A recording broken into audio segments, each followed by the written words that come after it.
আসসালামু আলাইকুম। সর্বশেষ গত 2 বছর আগে আমরা আমাদের এই ভ্যানের বডিটাকে চেঞ্জ করেছিলাম, একটা নতুন বডি লাগিয়েছিলাম। এই ভ্যানটা দিয়ে মূলত আমরা আমাদের ঘাস টানার কাজটা করে থাকি। আমাদের ঘাসের জমি থেকে আমরা ঘাসগুলিকে এই ভ্যান দিয়ে আমাদের খামারে নিয়ে আসি। আলহামদুলিল্লাহ এবছর বৃষ্টির সিজন এখন প্রায় শেষের দিকে, তাই আমরা এখন আমাদের এই ভ্যানের বডিটাকে চেঞ্জ করে ফেলবো, কারণ এখন আর তেমন কোনো কাজ এটা দিয়ে করা যাচ্ছে না, এটা প্রায় ভেঙে যাওয়ার পথেই, তাই এটাকে এখন চেঞ্জ করতে হবে। সজীব মামার আমি এটাকে আমাদের খামারের ভিতরে নিয়ে এসেছি। এখন এটার মধ্যে যে ভাঙা বডিটা আছে এটাকে আমরা খুলে ফেলবো। এটা খুলতে আমাদের একটু কষ্ট হবে, এর কারণ হচ্ছে যে এটার মধ্যে যে নাটগুলি রয়েছে এই নাটগুলিতে জং ধরে গেছে। এগুলিকে গ্রাইন্ডার মেশিন দিয়ে আমাদেরকে কেটে তারপর এই বডিটাকে আলাদা করতে হবে। আমাদের এই গরুর খামার দেওয়ার মাঝামাঝি সময় আমরা এই ভ্যানটা ক্রয় করেছিলাম সেকেন্ড হ্যান্ড হিসেবে, অর্থাৎ আমাদের হাটে এরকম ভ্যান পাওয়া যায়, অর্থাৎ সেকেন্ড হ্যান্ড এরকম ভ্যান কিনতে পাওয়া যায়। ওরকম একটা ভ্যানই আমি কিনে নিয়ে এসেছিলাম আজ থেকে প্রায় 6 থেকে 7 বছর আগে। সেই থেকে নিয়ে এখনো পর্যন্ত এই ভ্যানের আমরা শুধু 2 বছর পর পর বডি চেঞ্জ করেছি, বাকি সব আলহামদুলিল্লাহ ভালোই আছে। এটার বডিটাও এত বারবার চেঞ্জ করা লাগতো না, চেঞ্জ করা লাগে শুধুমাত্র ভেজার কারণে, অর্থাৎ বৃষ্টিতে যেহেতু ভেজে এবং আমরা বৃষ্টির মধ্যেও কাজ করি এবং এটাকে এনে আমরা বৃষ্টির মধ্যে রেখে দিই, আমাদের খামারে রাখার মতো জায়গাও নাই, কারণ এটাকে রাখার জন্য আলাদা একটা ঘর তৈরি করতে হবে, সেটা আমরা করি নাই। এই জন্যই হচ্ছে মূলত এটা বৃষ্টিতে ভিজে এবং ভিজে তারপর এই কাঠগুলি নষ্ট হয়ে যায়।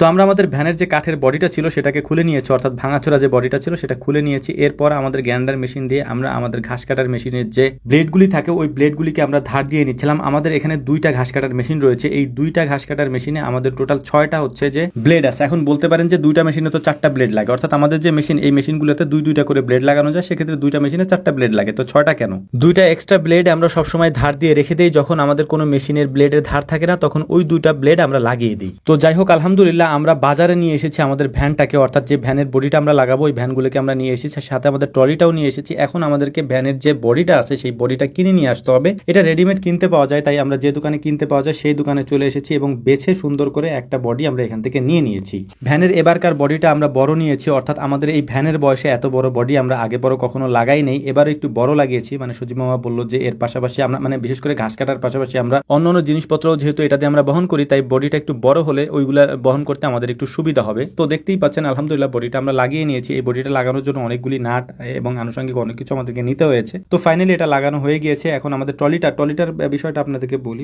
বিশেষ করে এই ট্রলি দিয়ে হচ্ছে আমরা গোবর টেনে অন্য জায়গায় ফেলি, এই জন্য এই ট্রলিটা আমাদেরকে লাগে। আর এই ট্রলিটাও টুকটাক একটু কাজ করানো ছিল, এটারও আমরা কাজ করিয়ে নিয়েছি। এখন এগুলোকে নিয়ে আমরা আমাদের খামারে চলে যাবো ইনশাআল্লাহ। অনেকে আমাদেরকে প্রশ্ন করেন যে ভাই ঘাস কাটার জন্য এটার মধ্যে আপনারা একটা মোটর লাগিয়ে নেন না কেন, অথবা এর থেকে ভালো গাড়ি আপনারা ব্যবহার করেন না কেন? বিশেষ করে ভাই দেখেন, আমাদের এখানে এটা করাটা কোনোভাবেই পসিবল না। এর কারণ হচ্ছে যে আমরা যেসব জায়গা দিয়ে এই গাড়িগুলি চালাই সেসব জায়গা দিয়ে মোটর চালিয়ে অথবা নসিমন চালিয়ে আসাটা একটু কষ্টকর, একটু না অনেকটাই কষ্টকর, যেহেতু আমাদের ঘাসের কিছু কিছু জমি আছে একেবারে ভেতরের দিকে, ওখান থেকে মানে বৃষ্টি কাদার দিনে আনাটা সম্ভব না। তো আমাদের ভিডিও যারা নিয়মিত দেখেন তারা এই বিষয়টা জানবেন যে আসলে আমরা যেসব জায়গা থেকে ঘাসগুলিকে নিয়ে আসি ওই সব জায়গায় ওই ভ্যান বা ওই ধরনের গাড়ি আসলে নেওয়াটা সম্ভব না। যদি সম্ভব হতো তাহলে হয়তো আমরা এটা অনেক আগেই করে ফেলতাম, কারণ আমাদেরই অনেক বেশি কষ্ট হয় এই ভ্যানগুলি নিয়ে আসতে যাইতে বা এই কাজগুলি করতে। আলহামদুলিল্লাহ আমরা এত কিছু করেছি আমাদের খামারে, এই ছোট্ট কাজটা আমরা করতে পারতাম না। এটা তো স্বাভাবিক একটা ব্যাপার, আমরা অবশ্যই করতে পারতাম, কিন্তু এই কাজটা আমরা করতে পারি না এই কারণেই যে আমাদের এই ভ্যানগুলি অন্য জায়গায় যাবে না। মোটর চালিত কোনো জিনিস আমরা ওই সব জায়গায় নিতে পারবো না, কারণ হচ্ছে যে ওইটার মধ্যে অনেক বেশি লোড দেওয়া থাকে। এর পাশাপাশি ওইরকম লোড দিয়ে ওইরকম মোটর বা হচ্ছে যে ইঞ্জিন চালিত কোনো কিছু নিয়ে ওই সব জায়গায় যাওয়াটা পসিবল না। তো যাই হোক, আশা করি বুঝতে পেরেছেন। আল্লাহ তাআলা আমাদেরকে বুঝার তৌফিক দান করুন। আসসালামু আলাইকুম ওয়া রাহমাতুল্লাহ।